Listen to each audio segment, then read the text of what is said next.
Yan, meron kaming mga kaso na bago na dapat namin tingnan. Kung maalala nyo, pumunta kami ng Clark because we were given 70 hectares for the NBI Academy. So, magkaroon kami ng relationship sa Clark. Nakita namin doon yung parang sports complex na ginamit ng SEA Games, yung sa Philippine Sea Games Organizing Committee. Well, nakarating sa amin, may titingnan kami rito, kailangan kami investigahan. Dahil nakarating kami dito, billion pala yung pumasok dito na pera na unliquidated.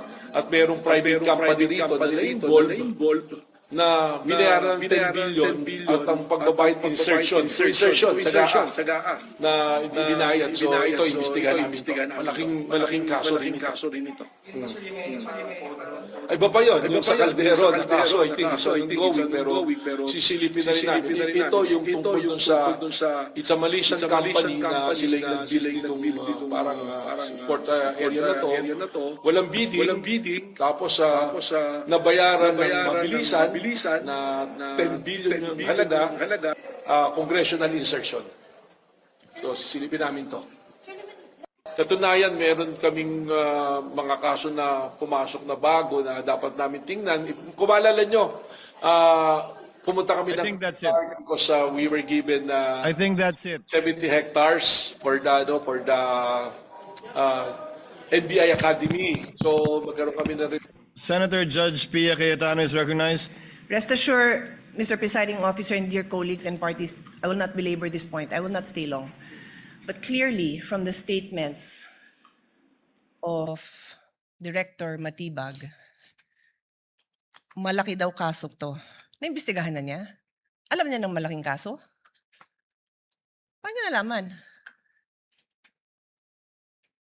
So sa akin lang, Mr. Presiding Officer, simple lang eh. What was the intention here?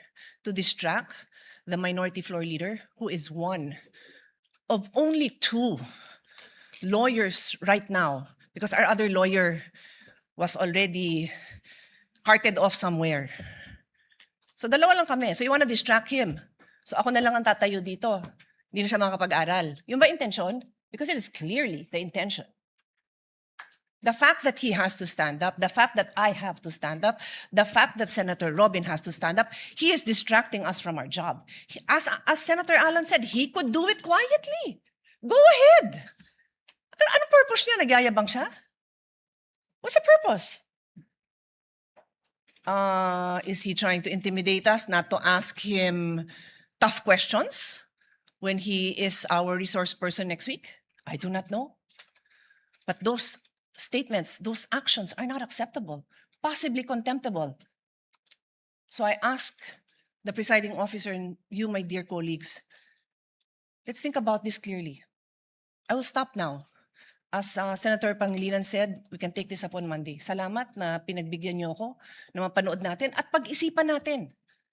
Na gano'n na lang, pag may pinatawag tayo sa witness stand, abangan natin na magpe-press kung ano-ano pagsasabi tungkol sa atin. I didn't have enough time to research. But clearly, I know that there's jurisprudence that does not allow a judge to be intimidated. And if hindi pa nanakot yun, then I don't know what is. Kung hindi pa ninindak yun, then I don't know what is. Hindi tayo sensitive. Sanay tayo dito. Pero alam din natin kung pinapatamaan tayo, di ba? Alam natin yun. Hindi tayo O so paano? Sabihin ko ngayon sa kanya, manda ka sa akin ngayon, pagdating mo. Ganun ba? Gaganti na lang ako. Hindi ako ganun. Kilala niyo ako. For how many years ako tumayo dito? Hindi ako nanggaganti. Hindi ako mababaw. Pero I'm asking you, dear colleagues, wag tayong papayag. The Filipino people deserve better. We deserve better. Thank you.